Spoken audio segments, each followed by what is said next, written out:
अस्सलाम वालेकुम दोस्तों, कैसे हैं आप सब लोग? ठीक हैं, उम्मीद करता हूँ सब खैरियत से होंगे। आज एक नए टॉपिक के साथ हाज़िर हुआ हूँ, एक नए सेशन के साथ हाज़िर हुआ हूँ और ये भी टॉपिक आपको यकीनन पसंद आएगा और यकीनन यकीनन आपके लाइफ में काम ज़रूर आएगा अगर आप क्या कहते हैं अभी तक अनएम्प्लॉयड हैं, कोई काम ढूंढ रहे हैं तो ये थोड़ा फ़ैसला करने में आसानी हो जाएगी कि भाई which one is the best. आज का टॉपिक स्टार्ट कर रहा हूँ और इस टॉपिक का नाम है क्लासिफिकेशन ऑफ इनकम या काइंड्स ऑफ इनकम। इनकम के जनरेट करने के कौन कौन से तरीके हैं और कितने किस्में हैं। चंद नाम हैं, चंद वर्ड्स हैं, वो पहले बता दूं आपको, फिर उसको एक एक करके डिफ़ाइन करता हूं, एक एक करके उसको आपको समझाता हूं एग्जांपल के साथ। नंबर 1 पे आ रहा है सैलरी, नंबर 2 पे आ रहा है डेली वेज, नंबर 3 पे आ रहा है कमीशन, नंबर 4 पे आ रहा है कंसल्टेशन फ़ी और नंबर 5 पे आ रहा है प्रॉफिट और नंबर 6 पे आ रहा है इंटरेस्ट। सबसे पहले स्टार्ट ले रहा हूँ सैलरी का। सैलरी में वो तमाम लोग हैं जो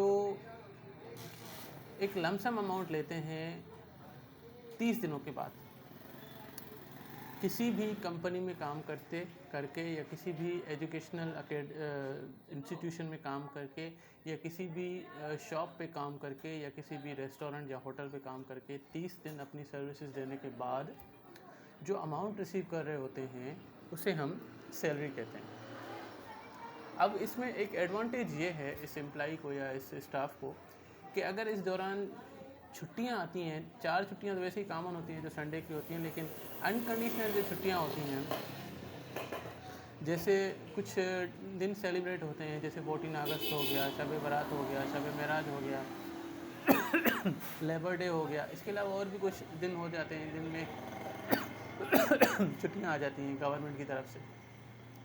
तो वो जो छुट्टियों वाले दिन हैं उनके भी पैसे उस एम्प्लॉई को दे दिए जाते हैं उस बिजनेसमैन की तरफ से या उस कंपनी की तरफ से। इसे हम सैलरी कहते हैं। अब ये सैलरी उठाने वाले कौन कौन से लोग हैं? इनमें तमाम टीचर्स आ जाते हैं, इनमें तमाम ऑफिसर्स आ जाते हैं, इनमें तमाम टेक्निकल और नॉन टेक्निकल स्टाफ आ जाता है। टेक्निकल स्टाफ वो होता है जैसे कि क्या कहते हैं, किसी कंपनी में काम करने जो प्रोडक्शन फैक्ट्री होती है जहाँ पे कुछ ना कुछ चीज़ें बन रही होती हैं, वहाँ पर कुछ इंजीनियर्स हैं तो वो अपनी सैलरी उठाते हैं। इसके अलावा अगर आप वापडा की मिसाल ले लूँ तो वहाँ पे जो ये लाइनमैन हैं, लाइन सुपरिटेंडेंट हैं, एसडीओ है, एक्सीएन है, ये सारे के सारे टेक्निकल स्टाफ हैं, या डिप्टी डायरेक्टर टेक्निकल है, ये सारा टेक्निकल स्टाफ है, ये अपनी सैलरी उठाता है। नॉन टेक्निकल स्टाफ वो स्टाफ होता है जो ऑफिस में बैठ के काम कर रहा होता है। इसमें फिर से मैं बता दूं कि इसमें क्या कहते हैं, ऑफिस वर्क होता है टोटल की टोटल। इसमें भी आपके मैनेजर्स आ जाते हैं, इसमें आपके क्या कहते हैं क्लार्क आ जाते हैं, इसमें आपके क्या कहते हैं प्योन आ जाता है, इसमें क्या कहते हैं बिल्कुल लोअर स्टाफ में चला जाऊँ तो चौकीदार आ जाता है, ड्राइवर आ जाता है। ये सारे के सारे सैलरी पे काम करने वाले लोग होते हैं। उसके बाद अगली चीज़ है डेली वेज। डेली वेज ज़्यादातर मोस्टली ये वर्ड यूज़ होता है लेबर के लिए, क्योंकि लेबर एक ऐसी कैटेगरी है जो रोज़ कमाते हैं और रोज़ खाते हैं। उनकी रोज़ सुबह से लेकर शाम तक वो अपनी सर्विसेज देते हैं और सूरज के गुरूब होते ही वो अपनी अमाउंट एक रिसीव करते हैं और अपने आप को और अपने बच्चों को पालते हैं। ये होती है डेली वेजेस। उसके बाद अगला आ रहा है कमीशन। कमीशन पे टोटली फीस आपको सेलमैन मिलेंगे जो मार्केटिंग का काम कर रहे होते हैं। अब ये इस वर्ड को ज़रा ध्यान से समझने की कोशिश कीजिएगा। कमीशन जो वर्ड है वो रिप्रेजेंट करता है एक पर पीस के सेल होने पे एक फ़िक्स अमाउंट को।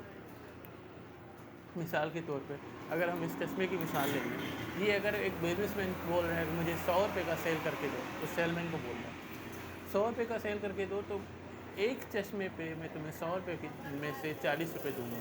अब अगर पूरे दिन में आप जितने भी चश्मे सेल करोगे तो उतने 40 रुपये आपको मिलेंगे। इसे हम कमीशन कहते हैं। एक बात और, इस कमीशन वर्ड में अब मैंने एक और चीज़ भी ऐड कर रहा हूँ, और वो भी हमारे माशरे में मौजूद है।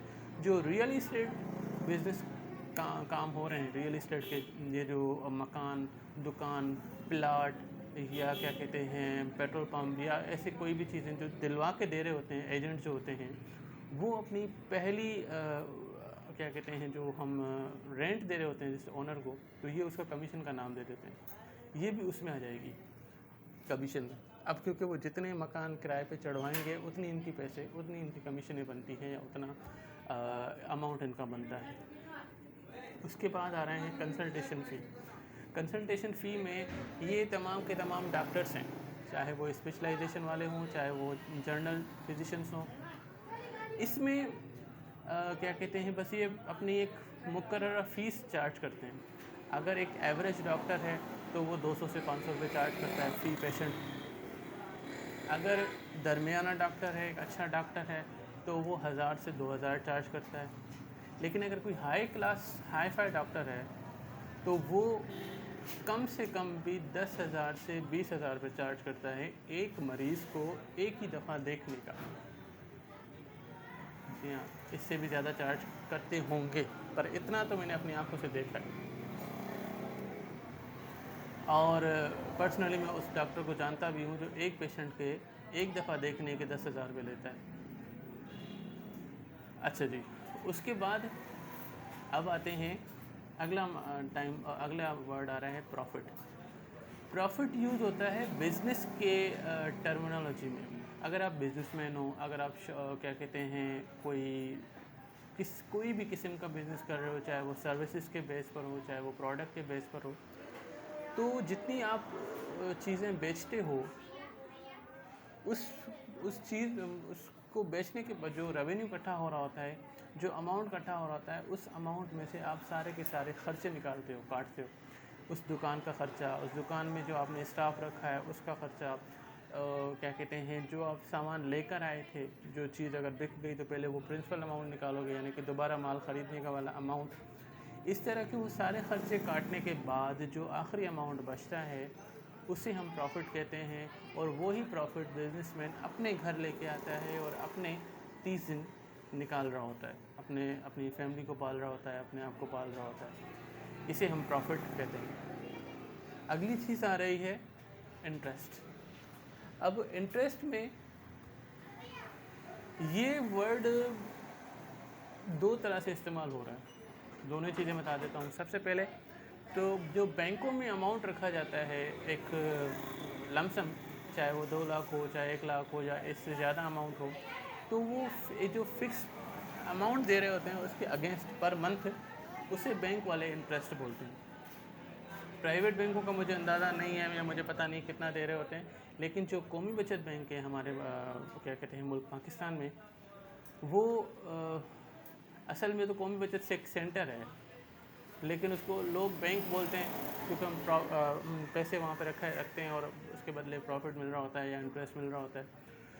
तो जो सीनियर लोग होते हैं उनको वो 1 लाख पे तकरीबन 1000 से 1200 दे रहे होते हैं, और जो यंगस्टर्स हैं उन्हें वो 1 लाख पे 600 से 700 रुपये दे रहे होते हैं। तो ये जो फिक्स अमाउंट मिलता है ये कहलाता है इंटरेस्ट। अब आते हैं जो दूसरी सेंस में ये इंटरेस्ट यूज़ हो रहा है, यानी कि इसको और कौन यूज़ करता है। आपने शायद अपनी लाइफ में ऐसा सुना हो, ये जो क्या कहते हैं बिजनेसमैन होते हैं, अब इसमें चाहे दीवान, ज़्यादातर मैंने दीवान ही इसमें होते हैं, मुसलमानों को मैंने कभी देखा नहीं है, जो कर्ज़े के तौर पे पैसे देते हैं कि भाई क्या कहते हैं आपने तो कोई नया कारोबार शुरू करना है, या कारोबार नहीं तो अपने घर के इस्तेमाल के लिए आप कोई अमाउंट लेना चाहते हो, वो 2 लाख रुपए हो सकता है या इससे ज़्यादा हो सकता है, तो वो एक फ़िक्स अमाउंट कर देते हैं, भाई 2 लाख तो मुझे कम से कम 20,000 या 15,000 इस तरह का फ़िक्स अमाउंट चाहिए। इसे हम इंटरेस्ट कहते हैं। तो ये था हमारा आज का सेशन। इसमें मैंने आपको ये बता दिया कि इनकम कैसे जनरेट हो रही होती है और इसके क्या क्या सोर्सेज हैं। अब आपसे मेरा सवाल ये है कि अगर आप स्टिल अनएम्प्लॉयड हो और काम की तलाश में हो, तब अपने आप से सवाल पूछना कि इन 6 सोर्सेज में से आपके लिए कौन सा सोर्स ज़्यादा बेहतर रहेगा। अगर आप जॉब करना चाहते हो तो उसमें आपके लिए सैलरी बेटर रहेगी, या क्या कहते हैं डेली वेज बेटर रहेगा, या अगर आप बिज़नेस करना चाहते हो तो वहाँ पे आपको ये प्रॉफिट जनरेट होगा। अगर आप अपने अमाउंट बैंक में रख रहे हो, जैसे मैंने आपको कौमी बचत बैंक का नाम बताया, वहाँ रख रहे हो तो आपको ये इंटरेस्ट की सूरत में मिलेगा। और अगर आपने मेडिकल लाइन पढ़ी है, आपने कोई मेडिकल कर दी है, तो आप अपनी क्लिनिक ओपन कर रहे हो, तो उसे हम इसे कंसल्टेशन फ़ी के नाम से इस इनकम को बोलते हैं। और अगर आप